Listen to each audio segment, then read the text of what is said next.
Hello friends, I am Veer Sir, an epitome of courage.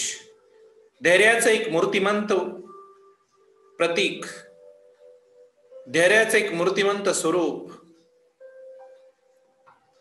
Stephen Hawking. 10th class lesson, an epitome of courage. Let's study line to line, translation in Marathi also. An epitome of courage. I need to explain line to line this story because this is very important for your great confidence, for your ladder of success.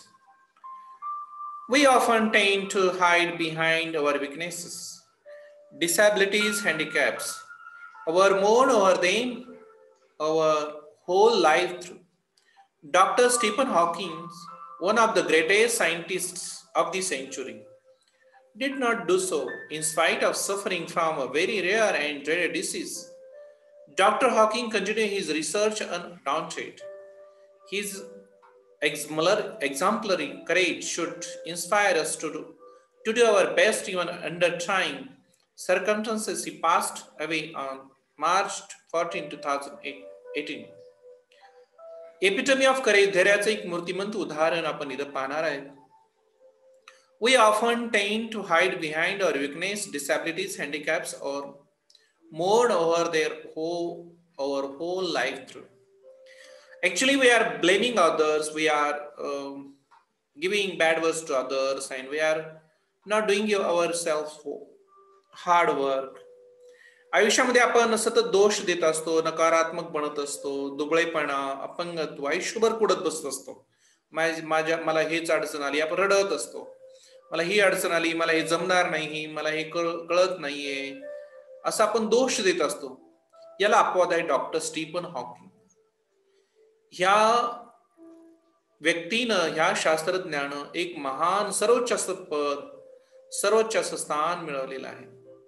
महान शास्त्रज्ञामध्ये तो आहे. त्यानं अपंगत्वावर मात केली, त्यानं दुर्मिळ अशा भयंकर असाध्य अशा आजारावर संघर्षमय जीवन तो जगला, अखंड संशोधन केलं. एक उत्तम प्रेरणा घ्यावी असं त्यांचं जीवन आहे. डॉक्टर स्टीफन हॉकिंग यांनी मात केली अपंगत्वावर आणि ते एक धैर्याचं मूर्तिमंत उदाहरण आहे. ते मार्च 14, 2018 साली त्यांचं निधन झालं. एक धैर्याचं जिवंत उदाहरण म्हणजेच doctor Stephen Hawking. Exactly 300 years after the death of the great scientist Galileo. अगदी गॅलिलिओच्या निधनानंतर 300 वर्षानंतर, गॅलिलिओचं निधन झाल्यानंतर 300 वर्षानंतर यांचा जन्म झाला. म्हणजेच केव्हा जन्म झाला पुढे दिले. Doctor Stephen Hawking was born in Oxford, London. Oxford या ठिकाणी, लंडन मधील ऑक्सफर्ड या ठिकाणी त्यांचा जन्म झाला. डॉक्टर स्टीफन हॉकिंग 8 जानेवारी 1942 ला त्यांचा जन्म झाला आणि मृत्यू आहे मार्च 14, 2018. म्हणजे अगदी चांगलं 72 वर्षाचं जीवन, चांगलं जीवन ते जगले. Doctor Stephen Hawking was born in Oxford. Okay. In 8 January 1942, little did his parents know that one day their little boy would be hailed as one of the greatest scientists. Galileo यांच्या मृत्यूनंतर 300 वर्षानंतर अगदी 8 जानेवारी 1942 ला त्यांचा जन्म झाला Oxford या ठिकाणी. त्यांच्या कुटुंबातील व्यक्तींनाही असं खात्री नव्हती की एवढा मोठा शास्त्रज्ञ हा होऊ शकेल असं. धैर्याचा महामेरू, कॉन्फिडन्स असलेला, धैर्य एक अशी विलक्षण गोष्ट आहे. त्यांच्या जीवनामध्ये खूप मोठ्या गोष्टी घडल्या. Of this century, neither could anybody imagine that his mind would soar up into the space like light. प्रकाशासारखं एवढं भरारी घेईल असं कोणीही त्यांना वाटलं नव्हतं. More importantly, no one could predicate that he would be the very epitome of courage. कोणीही कल्पना करू शकलं नाही, कोणीही सांगू शकलं नाही की एवढा महान शास्त्रज्ञ, महान व्यक्ती डॉक्टर स्टीफन हॉकिंग असू शकते, ते मोठे होऊ शकतील असं कुणी विश्वास त्यांच्यावर ठेवू शकला नाही. What did Stephen Hawking's parents fail to know about him? They failed to know about the parents failed to know about Stephen Hawking that he will be the greatest person in the science. What is the courage? Courage means overcome on disabilities, overcome on negativity. That is the courage. Where was Stephen? Margin questions, please try to understand. Where was Stephen Hawking sent for studying mathematics? Oxford University. Actually, there was Stephen Hawking was sent to the Oxford University because there was he likes mathematics, science, music also. Okay. Next. Courage is a wonderful things. धाडस हे एक विलक्षण गोष्ट आहे, एक उत्तम गुण आहे, धैर्याचा Mahameru. It is that quality which makes people not lose heart when faced with a great calamity. कितीही संकट आली तरी आपलं धाडस, आपलं धैर्य खचू देऊ नका. It could not be exaggeration to say that Dr. Stephen Hawking, a living legend of the cosmology, is the very personification of courage and hope. ते एक धाडसाचं उत्तम असं उदाहरण आहे, ते एक धाडसाचं प्रचंड असं धैर्याचं एक मूर्तिमंत उदाहरण म्हणजे Stephen Hawking. Except his mind, his whole body is bound to be wheelchair. धैर्य एक अशी विलक्षण गोष्ट आहे, त्याच्यावर म्हणजे त्यांनी अनेक गोष्टीवर, अनेक संकटावर मात केली आणि ते एक आदर्श प्रसिद्ध असे शास्त्रज्ञ झाले. एक उत्तम गुण धैर्य, त्या गुणामुळेच मोठी संकटी त्यांना पार करणं शक्य झालं. विश्वनिर्मिती शास्त्रातील, कॉस्मॉलॉजीचा अभ्यास त्यांनी शास्त्रातील प्रचंड असा अभ्यास त्यांनी केला. कॉस्मॉलॉजीचा एक आख्यायिका असे धैर्य, धाडस, आशावाद, त्याचं मूर्तिमंत उदाहरण म्हणजे स्टीफन हॉकिंग. विश्वनिर्मितीचा जे अभ्यास आहे त्याने त्याच्यामध्ये सर्वोच्च स्थान प्राप्त केलं. Yet he is the greatest scientist of the century. ते या दशकातील सर्वोच्च शास्त्रज्ञ. An average child, Stephen grew up to be a normal teenager. सामान्य विद्यार्थ्याप्रमाणे त्यांनी आपलं जीवन जगलं. खोड्या करणारा एक मुलगा, full of mischief and lots of love for music and mathematics. गणित आणि संगीत याचं त्यांना आवड होती आणि खोडकर मुलगा असा. Even though his father wanted his study to medicine, त्यांच्या वडिलांची इच्छा होती की त्यांनी वैद्यकशास्त्रामध्ये शिक्षण घ्यावं. He was bent studying mathematics. पण त्यांना ते शिकता आलं नाही. त्यांना गणितामध्ये आवड असून he was bent on studying because the University of Oxford at that time did not have a course in mathematics. Oxford युनिव्हर्सिटीमध्ये गणित शिकण्यासाठी संधी नव्हती, तिथं तो विषय शिकवला जात नव्हता, म्हणून त्यांना भौतिक शास्त्रामध्ये अभ्यास करावा लागला. He opted to study physics instead. त्या गणिताऐवजी भौतिक शास्त्राचा त्यांनी अभ्यास केला. At the age of 17, Stephen started noticing that he was becoming increasingly clumsy and even fell down a couple of times for no reason. त्या गुणामुळेच म्हणजे संकटावर कशी मात करायची त्याचं एक जिवंत उदाहरण म्हणजे स्टीफन हॉकिंग. मेंदू कार्यक्षम होता, संपूर्ण शरीर व्हीलचेअरवर बांधलेलं, मेंदू मात्र खूप कार्यक्षम. वयाच्या 17व्या वर्षी स्टीफन हॉकिंग यांच्या म्हणजे शरीरावर मज्जासंस्थेवर पूर्ण त्यांच्या शरीरावर पूर्ण अपंगत्व त्यांना आलं. Disabilities this perplexed him. He went to his family doctor. म्हणजेच फॅमिली डॉक्टरकडे जाऊनही त्यांनी पाहिलं की त्याच्यावर उपचार काही असेल का नाही. एक अतिशय दुर्मिळ असा रोग ALS and LOU getting disgrace that affects the nervous system and eventually weakens all the body. एक खोड्या करणारा, गणित आणि संगीतची आवड असणारा, वैद्यकशास्त्रामध्ये शिक्षण घेण्याची आवड होती, पण त्या विद्यापीठामध्ये ती सोय नव्हती.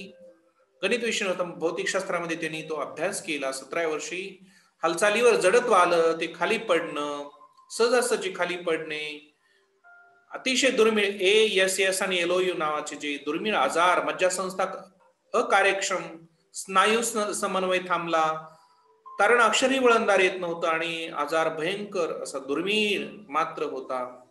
शिक्षक त्यांना रागवायचे आणि ते त्या एका संकटामध्ये सापडत गेले. What did he study about to get his PhD? Actually, PhD, there was no proper subject. There was no math subject for the PhD. So he decided to take the PhD subject for black hole, the subject for the black hole. Okay.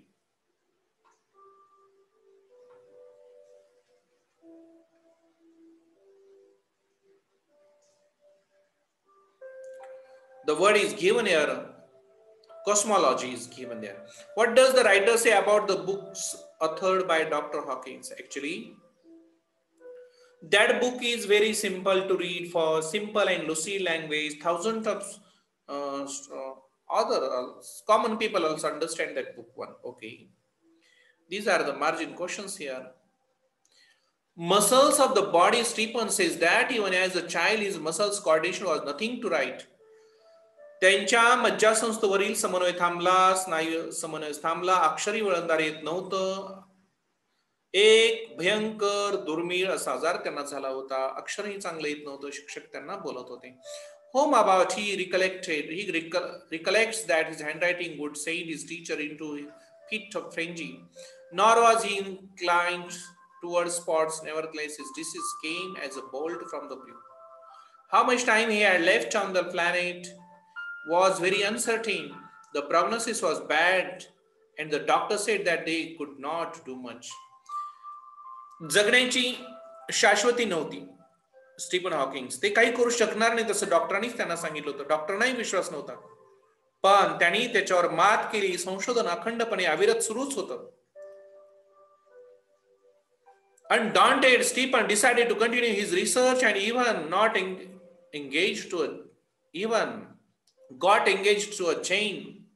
While Hawkins says that, ironic as it may sound, it is this dismal stage he began enjoyful life the most. Jain wild या मुलीशी त्यांचा विवाह निश्चित झाला आणि त्यांनी आपल्या जीवनामध्ये एक पॉझिटिव्हिटी, आनंददायी जीवन जगण्याचं आणि संकटावर मात करण्यासाठी त्यांनी ठरवलं. This he says was because he started living life of the moment and continues doctor research work with renewed vigor.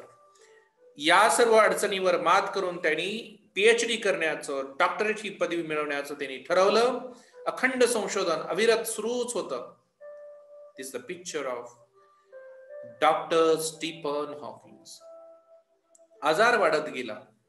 In the meanwhile, the disease worked its way into Stephen's body and left his disabled. त्यांना अपंगत्व येत गेलं. पूर्ण शरीरावरील ताबा समन्वय निघून गेला. He began studying to concept of black holes to get his PhD. By this time, he was confined to a wheelchair and was rapidly losing control of his hands and speech. The study of black holes sparked his imagination with bright ideas. He had many epoch-making statements that shook established theories. आजार वाढत गेला. व्हीलचेअरवर बांधलेला हा व्यक्ती विश्वाची निर्मिती कशी झाली, विश्वनिर्मितीची संकल्पना काय असे, या आवडीतून, या प्रचंड स्फोटातून त्याची निर्मिती झालेली आहे. लाय अल्जेब्राचा शोध त्यांनी लावला आणि त्यांनी संशोधन सुरू केलं. ब्लॅक होल्स, कृष्णविवर यावर त्यांनी PhD केली. त्याच्यावर संशोधन केलं. विश्वाची निर्मिती कशी झाली त्यामध्ये लायजेब्राचा त्यांनी शोध लावला.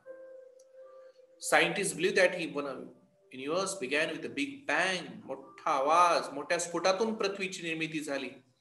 याच्यावर तर विश्वास होता. आणि लाय अल्जेब्रा एक नवीन संशोधन त्यांनी केलं, त्याचा शोध लावला त्यांनी. Stephen Hawking, very great personality. अनेक व्याख्यानं, अनेक गोष्टी त्यांनी केल्या. And a member of the US National Academy of Sciences, in spite of being considered Einstein's equal in intelligence, Dr. Hawking is a very humble man. एक महान, दयाळू असणारा आणि सगळ्यांना मदत करण्याची भावना असणारा व्यक्ती. A man, simple, down-to-earth man, he had authored many books dealing with his awesome ideas, keeping a layman in mind. अनेक पुस्तक त्यांनी संग्रहित केली, अनेक पुस्तकं लिहिली. His writing is full of wit and humor. अतिशय विनोद, बुद्धी चातुर्य यावर आधारित त्यांची पुस्तकं होती. लिखाण त्यांचं होतं. उत्तम अशी विचार मांडणी त्यांनी केली. His writing is full of wit and humor. A Brief History of Time is one of the best-selling books of our time. On being asked how he feels about having the dreadful ALS, Dr. Hawkins, the quietnesses of the optimist and hope says, not ever different from the rest. I try and lead as normal a life as possible and not think about my condition or regret the things. It prevents me from doing which are not many. व्हीलचेअरवर बांधलेलं शरीर, कम्प्युटरच्या साहाय्यानं अनेक जखडलेले विचार मांडणं, भाषण देणं आणि वेबिनार्स घेणं, सायन्स मधील म्हणजेच डॉक्टरेट पदवी घेतली, रॉयल सायन्स सोसायटीचे ते फेलो सभासद आहेत, USA नॅशनल अकॅडमी ऑफ सायन्सचे ते सभासद, आईन्स्टाईन प्रमाणे त्यांची बुद्धिमत्तेची तुलना करता येईल. अतिशय विनम्रता, फाट ज्ञान आणि सामान्य जीवन जगणं, लिखाणी अतिशय विनोदी आणि मार्मिक, सर्वांना समजेल अशा भाषेत होतं. A brief history of times हे पुस्तक त्यांचे अतिशय लोकप्रिय, सर्वसामान्य लोकांनाही ते समजेल असंही पुस्तक आहे. कारण ते केवळ वैज्ञानिक अभ्यास करणाऱ्यालाच नाही, पण सगळ्यांनाच समजेल अशी त्याची भाषा आहे. Hawking's firm believes that in the next million science will discover the core secret of the universe. विश्वनिर्मितीच्या संकल्पनेतील अनेक ते मैलाचा दगड होते आणि its origin, its history and maybe even predicates its ultimate demise. Like Dr. Hawking, there are many people who display exemplary courage in their lives. Dr. Hawking सारखं अनेक आहेत. Helen Keller असेल, सिंधुताई असतील, अनेकांनी आपल्या अपंगत्वावर, आपल्या परिस्थितीवर मात करून यश संपादन केलेलं आहे. Let us salute all those brave people who, in spite of being disabled, strive to do their best. अशा व्यक्तींना आपण सॅल्यूट करूया, ज्यांनी अशा अपंगत्वावर मात केली, ज्यांनी हे जग घटना आहे, डिसॅबिलिटी आहे, त्याच्यावर त्यांनी ओव्हरकम म्हणजे संकटावर मात करून विश्वनिर्मितीची संकल्पना कशी निर्मिती झाली असेल, अफाट ज्ञान प्राप्त करणं, अपंगत्व येऊनही त्याच्यावर धाडसानं धैर्याचं एक मूर्तिमंत उदाहरण म्हणजेच doctor Stephen Hawking, epitome of the courage. This is very excellent lesson for all and everyone. Thank you very much for watching this video. If you like this video, please like, share and subscribe my channel. Thank you very much.